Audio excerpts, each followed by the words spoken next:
안녕하십니까? 반갑습니다. 저희가 이제 지난 시간부터 이제 복음이신 예수 그리스도라는 그러한 전체 주제 가운데서 첫 번째로 예수 그리스도는 누구신가? 그분은 약속된 구원자고 하나님이시고 또 인간으로 오신 분이시다. 이렇게 좀 중간 첫 번째 주제 살펴봤고요.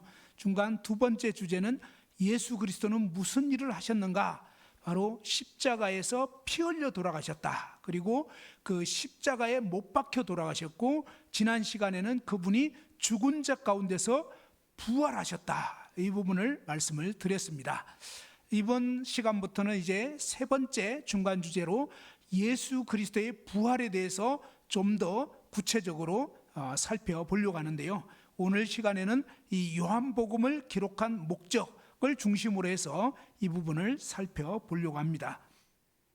오늘날 사람들이 이 보이지 않는 하나님을 어떻게 믿을 수 있을까요? 하나님께서는 이 보이지 않는 하나님을 믿을 수 있도록 어떻게 보면 정말로 중요한 그러한 증거를 하나님께서 분명하게 온 세상 모든 사람들이 알고 믿을 수 있도록 그러한 증거를 나타내 주셨습니다. 우리가 어떤 것을 제대로 믿으려면 증거가 분명해야 와 정말이구나 라고 이제 그 증거를 확인하게 될 때 확실하게 알 수 있고 믿을 수가 있는 것이죠. 그래서 사도행전 17장 30절 31절에 보면 제가 읽어드리겠습니다.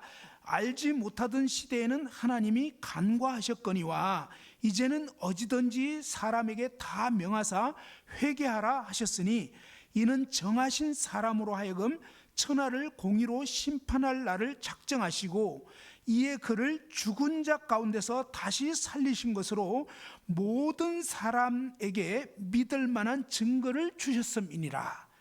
이 부활은 예수 그리스도가 부활하셨다. 이것은 뭐냐면 모든 사람에게 믿을 만한 증거로 하나님이 주신 일이라는 것입니다. 이 부활을 통해서 모든 사람들은 사실은 이 예수님이 바로 하나님이시구나, 그리고 하나님 보내신 구원자이시구나, 이것을 확실하게 알고 믿을 수 있도록 이렇게 해 놓으셨다 하는 것입니다.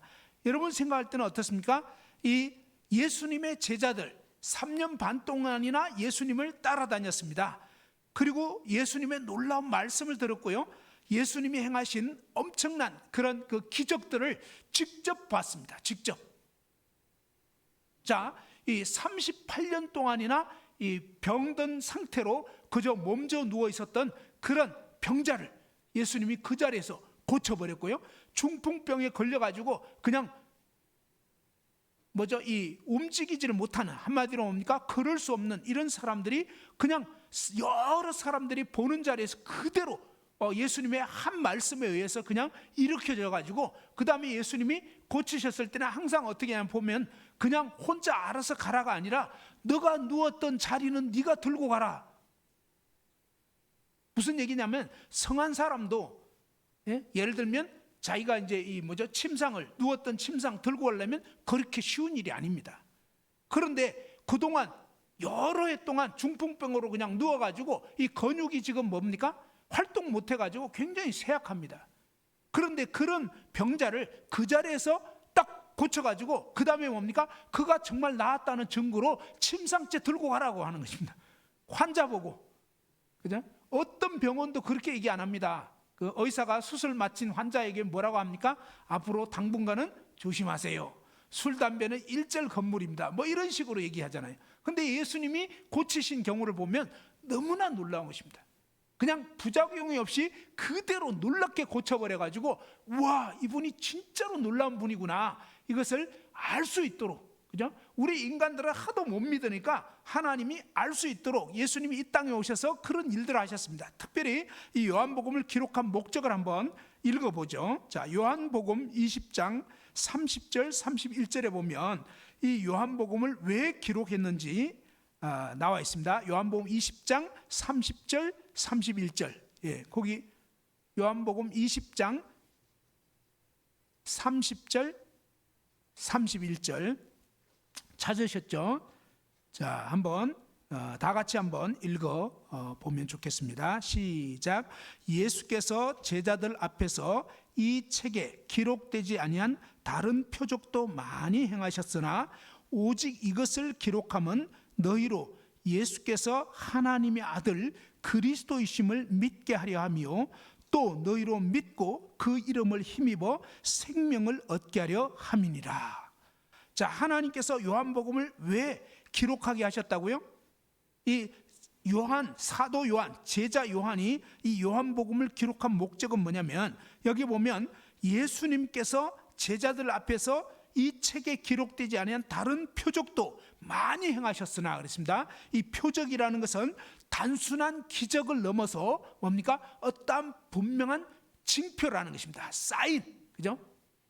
이게 바로 그거다라는 그런 어떤 증표가 바로 표적입니다. 그래서 하나님이 보내신 메시아 맞구나, 구원자 맞구나, 이것을 알게 하기 위한 기적들이 뭐냐면 표적이라고 하는 것입니다. 특별히 구약에 예언된 이런 표적들을 행하심을 통해서 진짜 이분이 맞구나, 이것을 입증하는 그런 것이 표적인데, 굉장히 많은 표적들을 행하셨지만 요한복음에는 그 중에서 크게 7가지 정도를 간추려서 딱 기록을 해놓았습니다. 그런데 31절에 보면 왜 이것을 기록했냐 있습니다. 오직 이것을 기록한 이유는 너희로, 그죠? 너희가 누구죠? 너희가 누구죠? 네, 오늘 이 자리에 있는 바로 여러분이에요. 여러분 한 분 한 분이 뭡니까?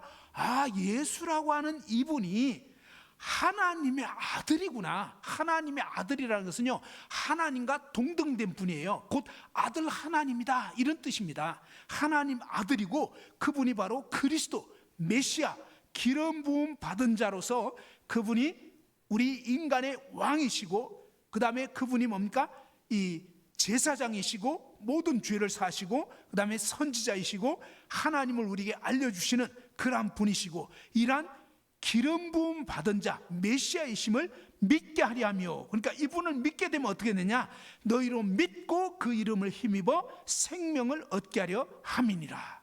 하나님이 이 요한복음을 기록하도록 하신 그 목적이 뭐냐면, 바로 여러 가지 표적 중에서 대표되는 그런 표적 7가지를 기록해 놓고, 또 그 외에도 예수님 하신 말씀들을 많이 여기에 기록해 놓았는데, 이렇게 기록한 이유는 뭐냐면, 예수라고 하는 이 사람이 하나님인지 아닌지 그것을 알 수 있도록, 아, 예수라고 하는 이분은 4대 성인 정도가 아니라 하나님이라는 거예요. 하나님이심을 알고 그분이 바로 하나님이 보내주시기로 예언했던 그리스도 메시아 구원자라는 사실을 알게 되고 믿게 하려고, 그래서 그분을 믿게 되면 어떻게 되냐면 우리 인생이 영원한 생명을 얻게 되는 거예요. 마치 코로나에 걸린 사람은 지금 굉장히 어렵습니다, 그죠? 그런데 이 코로나의 치료자가 개발됐다 그러면 어떨 것 같아요? 그러면 우리는 더 이상 이제 뭡니까? 이렇게 두려워하거나 막 서로 뭐 거리를 띄어야 되고 이럴 필요가 없는 거죠. 코로나 치료제가 생겨버렸으면, 그렇죠? 그냥 걸렸으면 바로 치료제 먹으면 됩니다. 어떤 의미에서 하나님께서는 뭡니까? 이 죄에 빠져서 지옥 갈 수밖에 없는, 멸망할 수밖에 없는 저와 여러분 모두에게 뭐냐? 저와 여러분이 멸망하지 않을 수 있는 유일한 길이 되시는 하나님의 아들 예수 그리스도를 이 세상에 보내주셨는데, 사람들이 그 예수님이 진짜 하나님인지 진짜 구원자인지 어떻게 아냐 이것입니다. 믿을 수가 없다는 거예요. 이 세상에 사실 믿기가 쉽지 않잖아요. 근데 어떤 일이 있었냐면, 예수님이 메시아라고 해서 그 예수님을 함께 따라다녔던 제자들이 있습니다. 이 제자들은 예수님과 3년 반 동안 따라다녔어요. 여러분 생각할 때는 그 예수님하고 직접 다니고 예수님이 직접 그런 기적들을 일으켰는데, 어떤 기적들을 일으켰냐? 대표적인 거 7가지 그랬죠. 첫 번째로는 가나 혼인잔치에서 물을 포도주로 바꿔버렸어요. 포도주가 지금 다 떨어졌어요. 그런데 예수님께서 뭡니까? 하인들에게 저기 항아리 6개가 빈 항아리 있었습니다. 거기다가 물을 채우라 그랬습니다. 그래서 하인들이 이제 물 채웠어요. 그 다음에 물을 그 다음에 이제 연회장에게 갖다 주라고 했습니다. 떠가지고. 근데 떠가지고 갖다 줬는데 연회장이 딱 마셔보니까 지금까지 도저히 맛볼 수 없는 그런 너무나 맛있는 그런 포도주를 마시게 된. 그러니까는 야, 어떻게 이런 포도주를 아직까지 뒀냐고. 일반적으로 뭡니까? 취하기 전에 제일 좋은 거 내놓고 취한 다음에는 대충 이제 좀 싸구려 같은 거 내주잖아요. 근데 그게 아니라 지금 이제 잔치 거의 막 한 중간쯤 됐는데 손님 너무 많이 오는 바람에 포도주가 다 떨어졌단 말이에요. 이런 난감한 상황에서 이제 예수님께서 그렇게 예수님이 우리가 오해하는 게 있습니다. 예수님은 우리 인생 살아가는 사람들에게 흥을 깨기 위해서 예수님 믿으면 굉장히 재미없어질 것 같고 이거 완전히 속은 거예요. 그렇지 않아요. 예수님을 알고 믿을 때 진정한 기쁨이 있습니다. 참된 행복이 있는 거예요. 정말 어떤 상황에서도 이제는 뭡니까? 정말 병에 걸려도 자유해지고 정말 가난해도 괜찮고 말하자면 심지어 감옥에 갇혔어도 그냥 기쁘고 예수 그리스도를 알면요 그 어디나 하늘나라가 되는 거예요. 진짜로.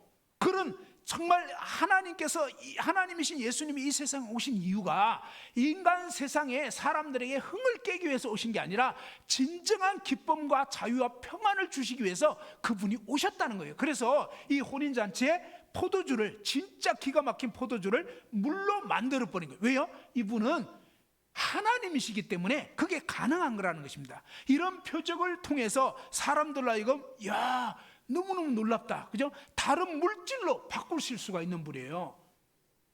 두 번째로 예수님께서는 어떤 일을 하셨냐면 이 가버나움에서 죽어가는 왕의 신하의 아들이 있었는데 그 왕의 신하가 자기 아들 살리겠다고 그렇잖아요. 부모 심정 그렇잖아요. 자식 아프면 어떻게든지 이 자식을 살릴 길만 있다면 부산이든 미국이든 못 갈 데가 어디 있습니까? 어떻게든지 자식 살리려고 하는 거죠. 근데 여기 보면 26km가 떨어져 있습니다. 26km 그러면요 꽤 먼 거리잖아요. 26km 이렇게 떨어진 그런 거리인데 여기서 한 수원까지 떨어진 그런 안양에서 수원까지 떨어진 그런 정도 거리일 것 같습니다. 그런데 이 왕의 신하가 와가지고 자기 아들 지금 병들어서 정말 어렵다고 소문을 들은 거예요. 예수님께 가면은 고쳐주신다는 말을 듣고 예수님께 호소하러 왔단 말이에요. 그런데 예수님께서 어떻게 하냐면 가라, 네 아들이 살았다 이렇게 얘기하는 거예요. 이 얘기를 듣고 이 왕의 신하가 갔습니다. 가는데 어떤 일이 있었냐면 가다가 중간에 하인들이 온 거예요. 하인들이 와가지고 주인님 기뻐하세요, 아들이 살았습니다 하고 주인님 아들 살았다고 그러는 거예요. 근데 당장 그거를 이제 이 왕의 신하가 뭐냐면 언제 그렇게 됐냐 딱 물어봤는데 어제 제7시에 열기가 떨어졌네. 예수님이 네 아들 살았다. 바로 그 시간이에요. 예수님이 그렇게 26km 떨어져 있었는데 그냥 말씀 한마디로 그냥 고쳐버린 거예요. 왜 그렇게 할 수 있겠냐 이거예요. 그분이 태초에 하나님이 천지를 창조하신 거예요. 빛이 있으라 그러니까 빛이 확 나타나게 돼요. 말씀으로 모든 만물을 지으신 분이기 때문에 하나님이시기 때문에 그렇게 거리가 떨어져 있어도 그냥 말씀 한마디로 고치실 수 있는 분이다 이 말이에요. 그리고 세 번째로는 또 어떤 일이 있었냐면 아까 잠깐 말씀드렸지만 베데스다 목가에 38년 된 병자가 있었습니다. 38년 동안 몸져 누워 있어요. 근데 거기 연못가에 연못이 막 요동할 때가 있어요. 가끔 온천물이 솟아나는 것처럼 그럴 때 제일 먼저 들어가면 어떤 병에 걸렸든지 나을 수 있다 이런 소문이 퍼져가지고 용하다는 소문이 퍼지니까 거기에 몰려 들어가지고 막 병자들이 다 지금 누워가지고 언제 이 물이 동하나 제일 먼저 들어가려고 이러고 있는데 예수님께서 나타나신 거예요. 거기 가셔가지고 38년 된 병자를 딱 보니까 병이 벌써 오래됐다는 걸 알으셨어요. 그러면서 뭐라고 질문했냐면 네가 낫고자 하느냐? 낫고 싶으냐? 낫기를 원하냐? 근데 이 병자가 뭐라냐면 당연히 낫고 싶겠죠. 근데 이 물이 동할 때 나를 이렇게 먼저 넣어줄 사람이 없다는 거예요. 먼저 들어가야 낫는데 라고 하는데 이제 3년 병상에 효자 없다고 이제 부모고 자식 형제가 아니고 다 이제는 38년 돼 버렸으니까 나 몰라라고 다 떠나버린 거예요. 아무도 자기를 돌봐줄 사람 없는 이런 아주 딱한 처지에 있었는데 그런데 예수님께서 뭐냐면 그 자리에서 그 38년 된 병자를 뭡니까? 그냥 고쳐버린 거예요. 그냥 그 목가에 들어가야 되는 게 아니에요. 바로 예수님이 치료자이신 거죠. 38년 된 그 병자를 그 자리에서 고쳐버린 거예요. 무슨 얘기입니까? 아무리 오래된 병도 그분이 못 고칠 병이 없다 이 말이에요. 그분은 그런 분이라는 거예요. 치료자라는 거예요. 치료자. 그리고 네 번째로는 뭡니까? 이 디베라 바다 건너편에서 그 많은 무리들이 예수님 말씀을 들으러 모였는데, 이제 뭡니까? 여러 시간도 지나고 막 이렇게 되면서 가져왔던 그런 음식도 다 떨어져 버렸어요. 빈 덜이고 이제 먹을 것이 없는 상황이 됐습니다. 그런 상황에서 이제 이 많은 무리를 어떻게 먹일 것인가 라고 했을 때, 그 중에 한 아이가 도시락을 아마 이 엄마가 2개를 싸주셨는지 하나는 먹었고 하나는 남은 것 같아요. 근데 이 도시락에 물고기 2마리, 보리떡 5개, 요게 이제 아이 도시락에 그게 있었는데, 그것을 이제 예수님께 가져왔습니다. 그때 예수님께서 뭡니까? 무리들이 다 보는 앞에서 기도한 거예요. 하나님께 감사 기도하고, 그 다음에 뭡니까? 제자들에게 나누어 주는데, 너무너무 신기한 일이 계속 그 떡이 계속 생겨나는 거예요. 그리고 뭡니까?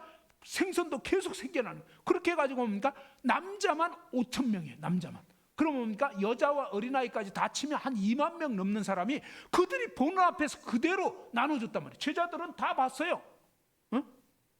거짓말이면 다 드러나게 돼 있습니다. 근데 그렇게까지 2만 명 넘는 무리가 다 먹고 나서 12바구니 가득 거둔 거예요. 먹은 부스러기 남은 거, 남은 거를 그렇게 거둬가지고, 아무튼 이런 엄청난 기적이 일어나는데, 바로 이분이 생명의 떡이라는 거예요.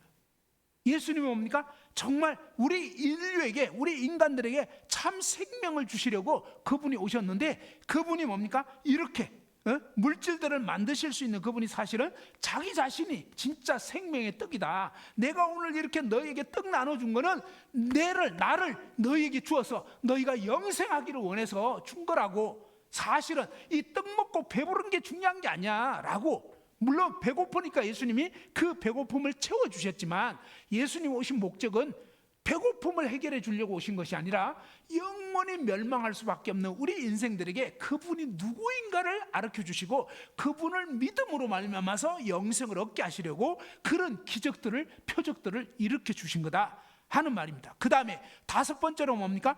이 갈릴리 바다, 디베랴 바다에서 물 위를 걸으신 사건이 있었습니다. 제자들이 이제 배를 타고 막 가다가 풍랑을 만났어요. 밤 4경쯤 됐는데, 그때 뭡니까? 예수님이 바다 위를 그냥 걸어서 오시는 거예요. 걸어서. 그러니까 제자들이 막 유령이라고 생각한 거예요. 유령이라고, 흑개비라고. 근데 예수님께서 내니 두려워하지 마라. 응? 자, 어떻게 하셨다고요? 예, 바다 위를 무리를 그냥 걸어가시는. 그러니까 자, 이런 말씀들을 들어보면요, 이 과학적인 사고방식을 가진 사람들에게는 이거는 너무 허무맹랑한 얘기 같은 거예요. 그렇죠? 그런데 뭐냐면 정말로 그런 일을 하셨다는 거예요. 정말로. 근데 이 일이 뭡니까? 이분은 자연 법칙을 초월하시는 분이에요. 한마디로 자연 법칙을 만드신 분이기 때문에, 자연 법칙에 우리는 뭡니까? 피조물이기 때문에 지어진 존재니까 제한을 받는 거예요. 우리는. 그렇죠? 근데 그분은 뭡니까? 우주 만물을 지으신 분이에요. 그렇기 때문에 그분은 그 법칙에 매여서 어쩔 수 없이 그런 분이 아니라고. 법칙을 만드신 분이니까 법칙 위에 계시는 분. 그래서 예수님이 뭡니까? 증명을 해주시는 거예요. 나는 자연 법칙을 만든 존재다. 그리고 이 바다의 파도 풍랑 일고 막 이럴 때는 뭡니까? 잠잠하라. 그러면 잠잠해져 버리는 거예요. 그리고 그 바다 위를 무리를 걸으시고, 이런 걸 통해서 뭡니까? 자연 법칙을 초월하시는 전능하신 하나님이신 것을 나타내신 거란 말이에요. 증명을 해주셨다 이 말이죠. 자, 그리고 6번째로 어떤 일이 있었냐면, 실로암에서 이 날 때부터 장님이었던 사람이 있었습니다. 자, 어떤 사람이라고요? 예, 날 때부터 소경, 눈이 멀었어요. 태어날 때부터. 근데 날 때부터 소경이었던 이 사람을 어떻게 했냐? 예수님께서 그 사람을 뭡니까? 진흙을 이겨가지고, 침을 뱉어서 진흙을 이겨가지고 눈에다가 발랐어요. 예? 그러고 나서 어떠냐면 실로암이라는 못에 가라고 했습니다. 가서 씻으라고. 그러나 이 소경이 실로암 못에 가가지고 막 씻었는데 눈이 떠져버린 거예요. 예? 그러니까 이 일을 언제 했냐면 안식일 날 토요일 날 한 거예요. 토요일 날. 그러니까 이제 이 종교 지도자들이 토요일 날 일을 했다고 막 시비를 거는 거예요. 눈 뜬 거에 대해서는 관심도 없어. 왜 토요일 날 일했냐 이러면서 이 유대인들이 그 당시에 뭡니까? 종교 지도자들은 안식일 날 토요일 날은 일하면 안 된다. 여기에 꽉 묶여 있었던 거예요.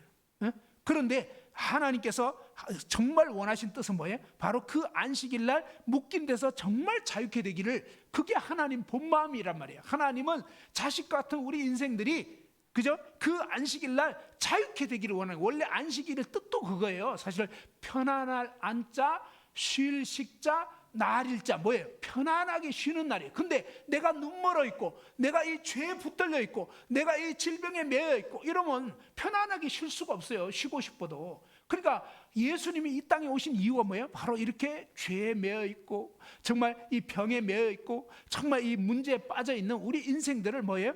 자유케 하셔서 참 힘을 주시려고 오셨던 거예요. 그런데 이 이스라엘 백성들이 이 하나님의 말씀과 그 하나님 마음을 잘 모르고 그냥 이 껍데기로만 아는 거예요. 껍데기로만 안식일날 일하면 안 된다 이렇게만 생각한 거예요. 그런데 그 진짜 의미는 뭐예요? 바로 이 수고롭고 무거운 죄짐을 벗게 되는 진짜 안식의 주인 대신 예수님을 만나서 참 안식을 누리기를 원하셨던 것이 하나님의 뜻이다 이 말이에요.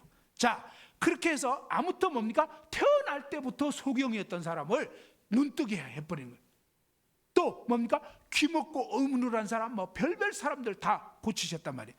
자, 7번째는 어떤 일이 있었냐면 베다니에서 죽은 지 나흘이 되어버렸어요. 죽은 지 나흘 된 나사로라고 하는 사람을 뭐예요? 살려버린 거예요. 그 누이 동생들이 있었습니다. 마르다하고 마리아, 그죠? 직접 그 오빠가 죽은 거, 그죠? 오빠가 병들었을 때 예수님한테 얘기를 했습니다. 근데 예수님께서 바로 가시질 않고 다른 이웃 동네에 있었는데 좀 더 먼 길을 돌아가지고 아예 뭡니까?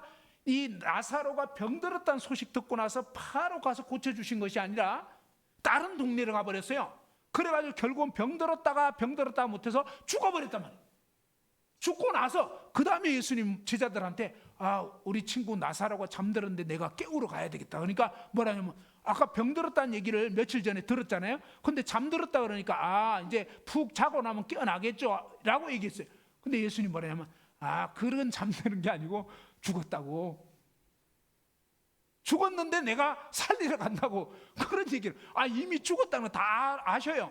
그리고 뭡니까? 그때부터 딱 도착을 언제 했냐면 죽은 지 나흘 돼가지고 이미 장례식 다 끝내버렸어요. 유대인들은 장례를요 곧바로 치릅니다. 거기는 태양빛이 뜨겁고 이 더운 지방이라 금방 시체가 썩어요. 그래서 그냥 이렇게 우리처럼 막 3일장 5일장 이런 게 아니란 말이에요. 자, 아무튼 그렇게 해서 장례를 치러버렸는데 이미 이 동굴 무덤에 넣어놨어요. 우리처럼 땅속에 묻지는 않습니다. 그들은 이제 이 동굴을 파가지고 굴 속에다가 그냥 시신을 이렇게 그냥 염해가지고 그렇게 안치해 놓는 거예요. 한마디로 그런 식입니다. 자, 그런데 예수님께서 이제 그 죽은 나사로 살리러 가신 거예요. 그러니까 이제 여동생들도 죽은 지 나흘이나 돼서 냄새가 난다고. 근데 예수님은 나는 부활이요 생명이야. 나 믿으면 죽어도 살아. 그러니까 이 마르다가 뭐라냐면 마지막 날 부활에는 물론 살 줄 압니다. 성경에는 이제 그렇게 돼 있으니까. 그런데 예수님 하신 말씀은 마지막 날 그때가 아니라 내가 바로 부활이기 때문에 내가 살릴 거라고 얘기를 한 거란 말이에요. 그게 뭐예요? 바로 이 예수님은 죽은 자를 살리시는 분이다. 그것을 말씀만 하신 게 아니라 직접 증명을 해버린 거다 이 말이에요. 그렇게 해서 뭡니까? 나사로야 나오라. 그러니까 뭡니까? 이 무덤에서 정말 이렇게 염한 상태로 그냥 통통 튀어서 나온 거예요. 진짜. 그 다음에 뭡니까? 푸르노와 다니게라. 그러니까 뭡니까? 이 여동생들은 직접 오빠가 죽은 것도 알고 장례까지 다 치렀어. 어떻게 보면 직접 염하는 것까지 다 봤다고요. 정말로 죽었어요. 정말로. 그런데 살아나 버린 거예요. 근데 이 정도까지 하면 믿어야 될 거 아니에요, 그죠? 근데 성경 보면요 아직도 안 믿었다고 돼 있어요. 너무너무 놀라요.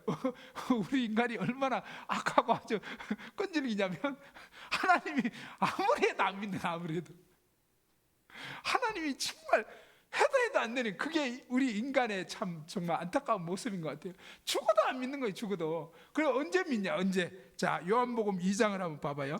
자, 요한복음 2장 22절. 자, 요한복음 2장 22절. 여기 보면 이제 예수님께서 이 6월절에 막 성전에서 막 장사하고 이러니까 예수님이 이제 그 장사치들 막 다 쫓아버리고, 물건 파는 거 다 쫓아버리고 막 이렇게 했습니다. 그러고 나서 예수님 뭐라 하냐면, 너희가 이 성전을 헐어버리라. 그러면 내가 사흘 만에 일으키겠다 그랬습니다.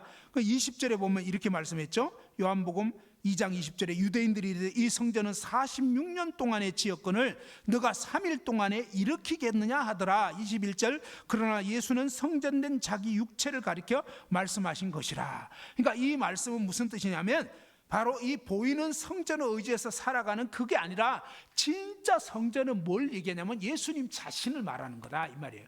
그리고 너희가 이 성전을 헐어버리라, 사흘 만에 일으키겠다. 이 말은 무슨 뜻이냐면 바로 예수님 자신이 죽고 사흘 후에 부활된다, 이 말씀을 한 거예요. 자, 이 말씀을 한 건데, 그런데 이 제자들이 이 말씀 들었지만 이해가 안 되고 뭔 말인지도 몰라요. 22절에 보면 다 같이 한번 읽어보죠. 22절. 자, 22절 시작. 죽은 자 가운데서 살아나신 후에야 제자들이 이 말씀하신 것을 기억하고 성경과 예수께서 하신 말씀을 믿었더라. 자, 언제 믿었다고요? 언제? 왜 언제 믿었냐면 예수님이 죽은 자 가운데서 살아나신 후에야 믿었다는 거예요. 그죠? 자, 제자들이 이 말씀하신 것을 나중에 기억하고서 성경과 예수께서 하신 말씀을 믿게 되는데, 언제 제대로 믿게 됐냐면 예수님의 부활을 목도하고 그 부활하신 예수님을 믿게 되면서 비로소 뭡니까? 예수님이 하신 말씀을 다 믿을 수 있게 된 거예요. 다 믿어지게 된 거예요. 자, 무슨 얘기냐면요, 제가 좀 전에 7가지 표적을 말씀드렸어요. 그런데 요한복음에 이런 표적들이 있지만 마태, 마가, 누가 이런 다른 복음서에 보면 또 다른 기적들이 굉장히 많이 그런 표적들이 기록되어 있습니다. 그런데 이런 엄청난 표적들이 기록되어 있지만 사람들이 예수님을 그러면 하나님으로 믿을 수 있느냐? 아니요, 못 믿어요. 제자들도 못 믿었어요. 그래서 어떻게 되냐면 예수님이 이제 예고까지 다 했다 그랬죠. 이제 내가 며칠 후면 대제사장, 서기관 이런 장로들에게 붙들려 가지고 내가 이제 뭡니까? 이 십자가를 못 박혀 죽는다. 근데 그 다음에 어떻게 된다고 했죠? 그리고 어떻게 말씀하셨냐면 죽은 자 가운데서 사흘 만에 다시 살아난다. 계속 예수님이 이런 말씀을 하셨단 말이에요. 근데 제자들이 믿지 못했어요. 믿지 못했고 드디어 뭡니까? 잡히시던 날이 돼버렸어요. 잡히시게 되니까 어떠냐? 제자들이요 3년 반 동안 예수님 따라다녔어요. 막 엄청난 표적들을 봤어요. 그럼에도 불구하고 어떻습니까? 그 제자들이 다 도망쳐 버렸어요. 죽음 앞에서, 그죠? 이 죽을 것 같으니까 무서워가지고 다 도망쳐 버리고, 그 중에 수제자인 베드로는 어떻게 했냐? 예수님을요 3번이나 부인해 버렸어요. 3번. 나는 그 여자 모른다고. 나중에는 저주까지 하면서 부인했어요. 뭐예요? 살기 위해서 저주까지 해버린 거예요. 저주까지. 예수님 믿는다고 했지만 죽음 앞에서는 꼼짝도 못하고 무서워가지고 부인을 해버렸다 이 말이에요. 베드로가, 수제자가. 자, 이렇게까지 해버렸어요. 그랬는데 그런 제자들이 언제 제대로 믿게 됐냐면 예수님이 부활하고 나서, 예수님의 부활을 보고 나서 그들은 이제 그때부터 진짜로 믿게 돼버린 거예요. 진짜로. 그리고 부활하신 후에야 비로소 뭡니까? 예수님이 예전에 해주셨던 그 말씀이 비로소 깨달아진 거예요. 우와, 이분이 진짜 하나님 맞구나. 그래서 무리를 걸으신 거구나. 그래서 정말 놀랍게 뭡니까? 떡을 그렇게 많이 만드실 수 있는 분이고, 물을 포도주로 변화시킬 수 있고, 38년 된 병자를 고치실 수 있고, 이런 게 뭐예요? 하나님이라면 아무 문제가 없죠. 무슨 말인지 알겠죠? 생각해봐요. 인간은 못해요. 근데 하나님이라면 문제될 게 없어요. 하나님은 모든 걸 하실 수 있는데, 전능하신 분인데. 그런데 뭡니까? 예수님이 그들과 함께 지냈던 이분이 하나님이라고는 도저히 믿을 수가 없었다 이 말이에요. 아무리 얘기를 해주셨고 아무리 보여주셨어도. 그런데 최종적으로 언제 어떻게 믿게 되시냐면 바로 예수님이 진짜 부활해버리니까. 그죠? 그리고 부활하신 그 예수님이 정말로 뭔가 자신이 십자가에 못 박힌 그 못자국, 그죠? 창에 찔린 옆구리, 이거 직접 보여주신 거예요. 보여주시고 어떻습니까? 그들이 보는 앞에서 뭡니까? 생선을 잡수셨어요. 그러니까 헛개비 아니라고요. 그리고 만져보라 그랬잖아요. 만져봤을 거예요, 제자들이. 예? 안 만졌겠어요? 만져보라고 내밀었다니까요. 그러니까 진짜인 거예요, 진짜. 그죠? 근데 정말로 살아나신 거예요. 그러면서 예수님 뭐래? 나는 부활의 생명이다 그랬잖아요. 나를 믿는 죽어도 살게 하셨고 살아서 나를 믿는 영원히 죽지 않는다. 본 거예요. 와, 이분이 정말로 하나님 맞구나. 그동안 예수님은 뭡니까? 이 땅에 와서 나와 아버지는 마찬가지다. 내가 바로 하나님이다. 이렇게 말씀한 거예요. 그러니까 유대인들이 왜 예수님을 십자가에 못 박아 죽였냐면 니까 이게 무슨 하나님이냐. 너 인간이잖아. 근데 예수님 뭐예요? 나는 인간으로 온 하나님이야. 하나님 아들이야. 라고 얘기를 했거든요. 그런데 뭡니까? 믿을 수 없어 하니까 그들이 보는 앞에서 계속적으로 그러니까 증거를 나타낸 거예요. 말은 대단하게 할 수 있죠. 그 대선 때마다 왜 나오는 사람 혹시 아세요? 허경영 씨라고 그 사람이요 공약을 어떤 공약을 내렸냐면 결혼하면은 어떻게 뭐 1억씩 주겠다. 뭐 자식 낳으면 뭐 예를 들면 뭐 그 사람은 진짜 완전히 허황된 그런 말을 하는 거예요. 그래서 많은 사람들이 미친놈이라고 했어요, 진짜. 그런데 이상한 것은 지금 그 사람 공약한 거 비슷한 방향으로 지금 가고 있다는 거예요. 이게 참 세상이 희한한 세상인데, 근데 아니 그 사람 무슨 돈이 있어서 줄 수 있겠냐고요. 그냥 말한 거지. 근데 예수님 뭐예요? 나는 하나님이라고 얘기한 거단 말이에요. 근데 하나님인지 아닌지 어떻게 아냐? 그분이 직접 뭡니까? 그냥 얘기를 한 거예요. 한 번은 그랬잖아요. 중풍병자가 지붕에서 친구 4명이서 막 지붕 뜯어가지고 들이내렸다니까.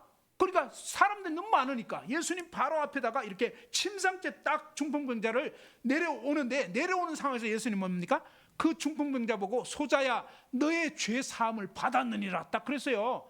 네 죄가 용서됐다 딱 그러니까 옆에 있던 이 종교 지도자들이 계속 꼬투리 잡으려고 하고 있었거든요. 그러니까 당장에 속으로 아니 지까지 무슨 하나님이야? 지가 무슨 하나님이야?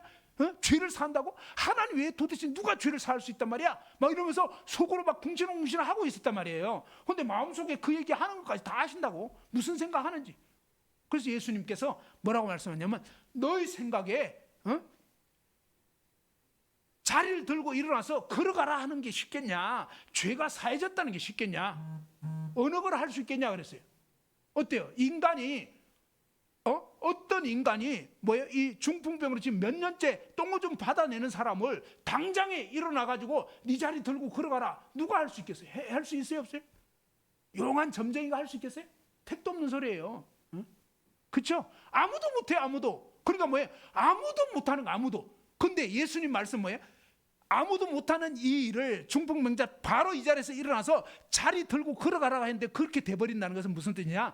죄를 사는 권세도 있다는 걸 알아라. 너희가 얘기했잖아. 죄를 사는 것은 하나님 외에는 못한다고. 그러니 뭐예요? 내가 바로 죄를 사는 그 하나님이다. 예수님은요 말씀만 한 게 아니에요. 예수님은 직접 증명을 해버린 거예요. 증명. 근데 수없이 증명해도 인간은 모질어서 못 믿겠다 안 믿겠다 이러고 있었단 말이에요. 그런데 놀랍게도 뭡니까? 그 예수님께서 말씀하신 그대로 십자가에 못 박혀 돌아가셨고 그 다음에 뭡니까? 죽은 자 가운데서 사흘 만에 부활해버린.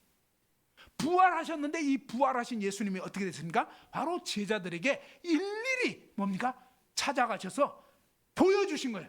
베드로는 3번 부인했어. 그러니까 예수님이 요한복음 21장에 딱 읽어보면요, 예수님이 부활하신 다음에 베드로하고 몇몇 제자들이 물고기 잡으러 갔어요. 물고기 잡으러 간 그 뭡니까? 해변가까지 쫓아가셔가지고 베드로한테 물어보는 거예요. 네가 나 사랑하느냐? 그러니까 제가 사랑합니다. 그래서 2번, 3번 물어보니까 2번, 3번 베드로가 주님 제가 주님 사랑하는지 주님이 알지 않습니까? 근데 사랑한다고 해놓고 그렇게 저주하면서 부인했잖아요.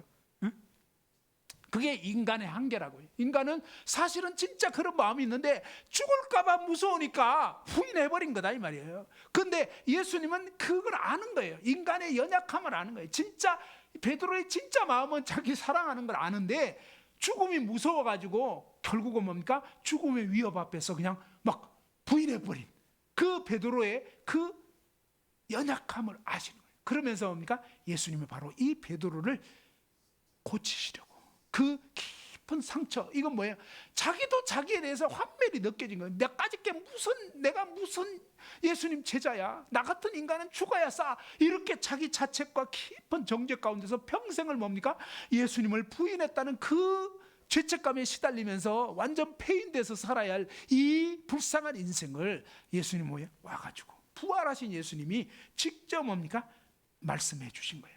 질문해 주시고 이러면서 뭡니까? 베드로의 그 심령을 회복시켜 주신 거예요. 그리고 베드로 뭡니까? 이 예수님을 막 목격하고 알고 나서 누구도 그럴 수가 없어요. 사실은 엄청난 배신한 이 사람을 우리 같으면 뭡니까? 너는 배신자야. 너는 이제 더 이상 내 수제자가 아니야. 너는 완전 나쁜 놈이야. 이럴 거 아니겠어요. 근데 하나님 너무나 놀라운 것은요, 그 인간 쓰레기 완전 뭡니까? 배신자, 이 배신자 베드로를 용서해 주신 거예요. 용서뿐만 아니라 회복시켜 주신 거예요. 회복시켜 주실 뿐만 아니라 뭡니까? 그 베드로를 기둥으로 삼아가지고 뭐죠? 주님의 이 교회의 기둥 같은 존재로 삼아가지고 사명을 맡기신 거예요. 너무너무 놀라운 거예요. 그러니까 이 베드로는 진짜 그 예수님 만나버리니까 그냥 그 겁쟁이 베드로가 완전 바뀌어버린 거예요. 완전 바뀌어서 나중에 뭡니까? 베드로가 이 예수님 증거하는 것 때문에 붙잡혀가지고 죽게 되거든요. 근데 죽을 때 어떻게 죽느냐면, 그때 당시에 로마 시대의 막 사형 제도가 가장 극악한 사형이 십자가에 매달아 죽이는 거, 피 말려 죽이는 형인데, 베드로가 뭐라냐면, 나는 내 주님이 못 박힌 그대로 못 박힐 자격도 없다. 나를 거꾸로 매달아라, 거꾸로. 진짜 그렇게 한 거예요. 그렇게 해가지고 뭡니까? 진짜 베드로가 거꾸로 십자가에 못 박혀서요 순교를 당했다고요. 그러니까 그 겁쟁이 베드로가 어떻게 이렇게 그냥 그런 사람으로 바뀌어지냐 이 말이에요. 이 있을 수 없는 일이에요. 그렇잖아요? 어제까지만 해도 그랬는데 그냥 그것도 뭡니까? 오랜 시간 걸린 게 아니에요. 횟가닥 해버린 한마디로. 근데 이 베드로만 그렇게 된 게 아니단 말이에요. 도마, 지난 시간에 봤지만 도마도 어때요? 나는 너희들이 봤다고 하는데 나는 내가 직접 보기 전에, 나는 보는 것 갖고도 안 돼. 왜? 만져봐야 되겠어. 만져봐야 돼. 도마는 그렇게까지 얘기한 거야. 그래서 내 손가락을 그 못자국에 넣어봐야 돼. 난 내 손을 갖다가 그 옆구리에 넣어보기 전에 난 절대 못 믿어. 절대 안 믿어. 라고 얘기했다고. 근데 예수님께서 나타나셔서 뭐냐? 제자들이 또 다 모였는데 문들이 다 닫혔다고요. 문 열리는 그런 거 없었어요. 근데 그 다음에 뭡니까?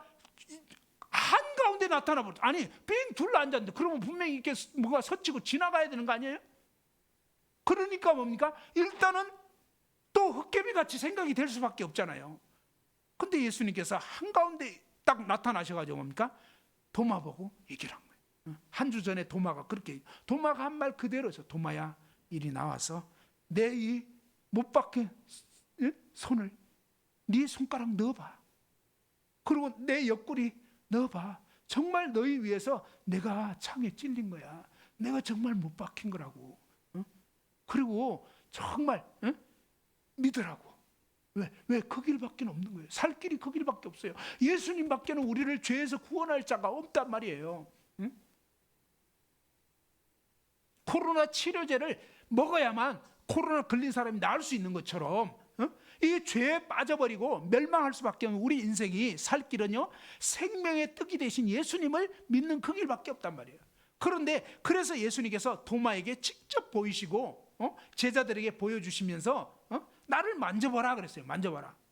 영은 살과 뼈가 없지 않냐? 근데 난 있지 않냐? 그러니까 정말 내가 너희들한테 얘기한 것처럼 나는 죽은 지 사흘 만에 살아난다고 했지 않냐? 그러니까 봐봐, 너희는 죽음이 두렵지 나는 그 죽음을 정복해버린 거야. 나는 부활이요 생명이야. 그러니까 나 믿고 더 이상 두려움 가운데 살지 말고 정말 이 영원한 생명 안에 들어왔으면 좋겠다고 예수님 말씀한 거란 말이에요. 이 말씀을 듣고 도마가 어떻게 했습니까? 그 자리에서 무릎을 꿇고 나의 주 나의 하나님입니다 그랬어요. 봐봐요. 그들은 함께 3년 반 동안 다녔던 그 예수라고 하는 이분이 사실은요, 잘 생각해, 같이 다녔다고, 같이 먹었다고, 그렇게 했던 이분이 하나님으로까지는 믿을 수가 없었던 거예요. 그런데 예수님 딱 부활해서 나타나 버리니까 이분 진짜 하나님 맞네. 응? 죽음을 이겨버린 하나님 맞구나.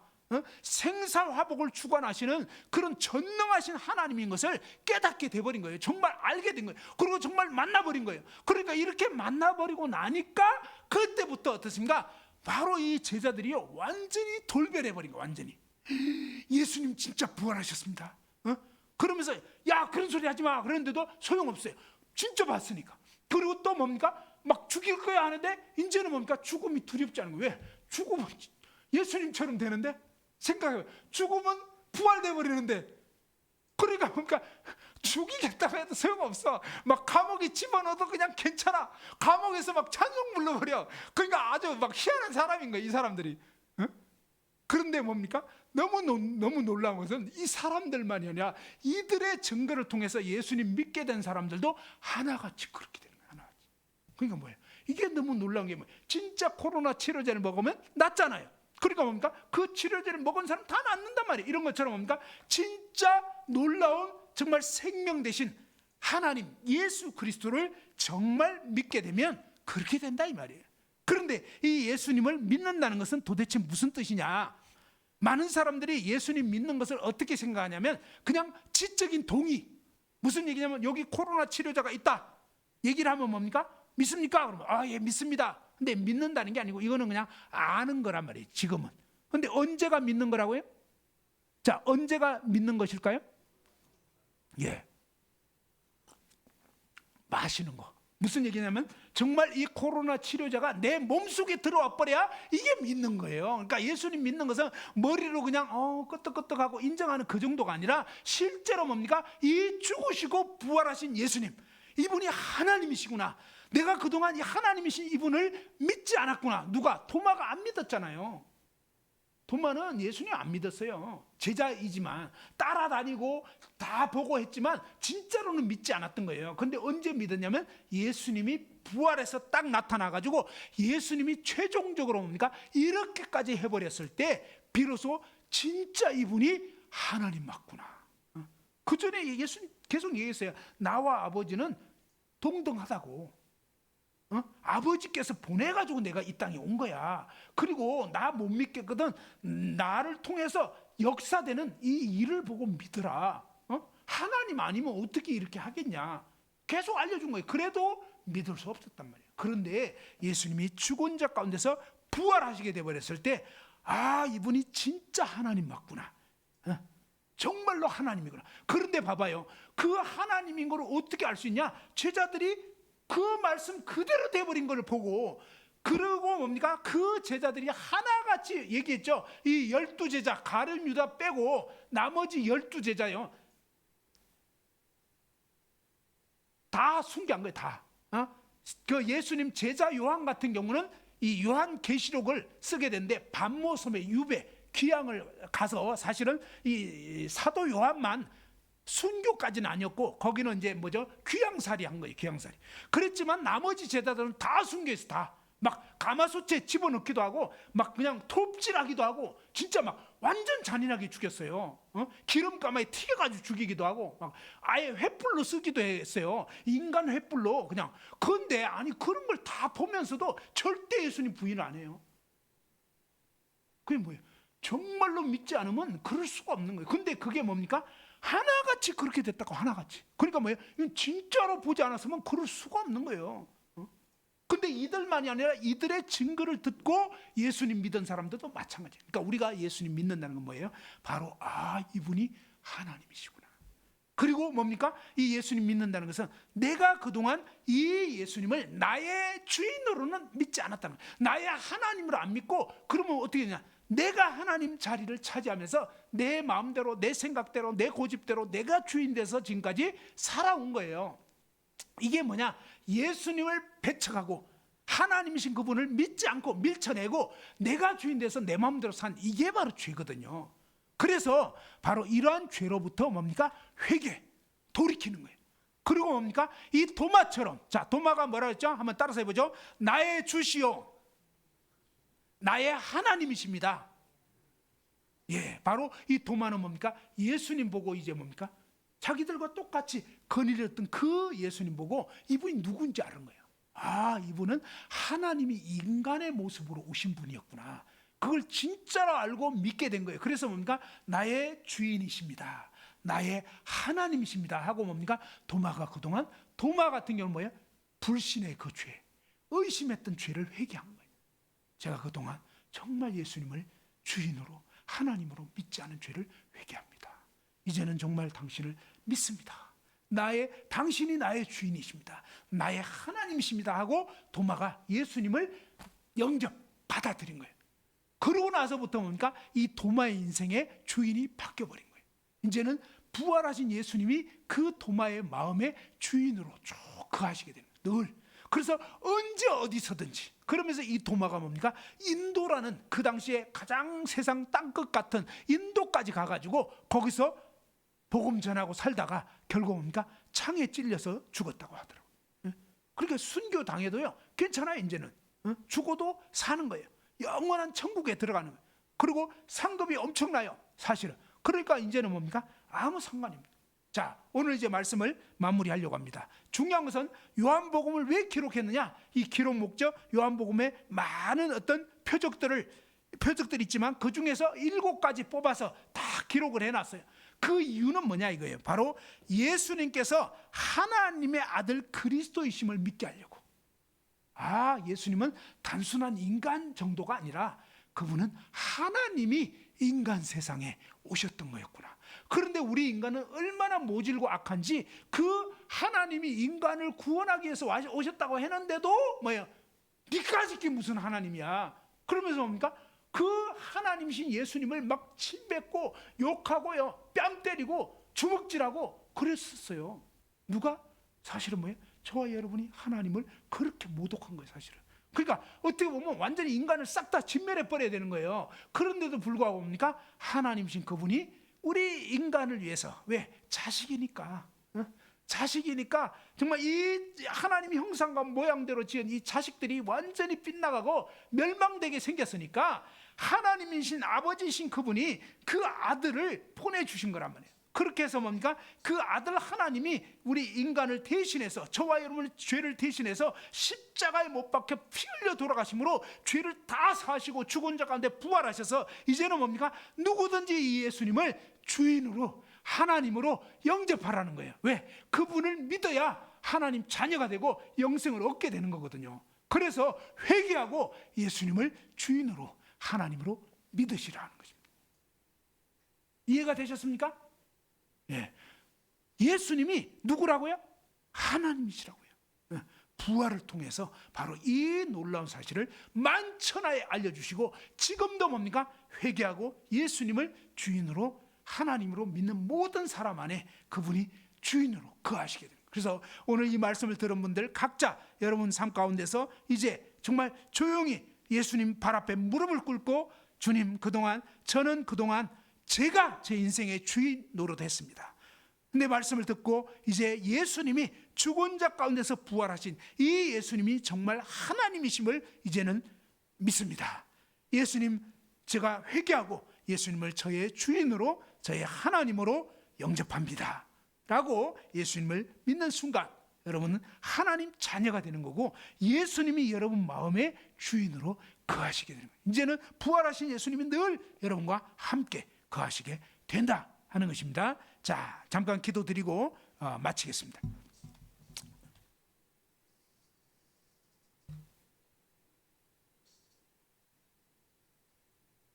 나는 부활이요 생명이니 무릇 나를 믿는 자는 죽어도 살겠고 살아서 나를 믿는 자는 영원히 죽지 아니하리니. 죽은 자 가운데서 사흘 만에 부활하신 주 예수님 참 감사를 드립니다.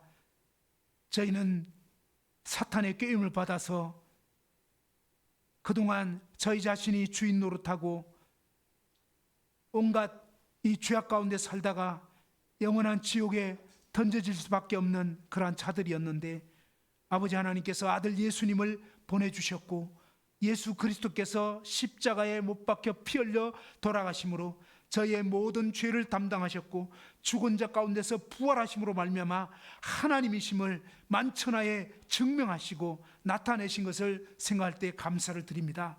오늘 이 시간 그동안 제가 주인 노릇하고 제 마음대로 고집하며 살았던 죄를 회개합니다. 예수님을 마음 가운데 믿지 않았고 거부했던 죄를 회개하며 이제 예수 그리스도를 저의 주인으로 저의 하나님으로 영접합니다. 오 주님, 주께서 저희 마음 가운데 주인이 되시고 저희 남은 생애를 주님의 뜻대로 인도하여 주옵소서. 아버지 하나님께 온전히 의탁드리옵고 주 예수님 존귀하신 이름으로 감사하며 기도드리옵나이다. 아멘. 예. 오늘 말씀을 듣고 여러분 각자가 정말 이렇게 개인적으로 예수 그리스도를 참으로 주와 구주로 회개하고 예수님을 주와 구주로 영접하시기를 바랍니다. 그리고 이제 이 요한복음 20장 말씀 여러 번 읽어보시고요. 좀 더 알기 원하시는 분들은 또 누가복음 24장 또 이제 또 어디죠? 한 군데 더 고린도전서 15장 예수님의 이 부활에 관한 이런 말씀들을 차근차근 여러 번 읽어보시기 바랍니다. 예, 수고하셨습니다.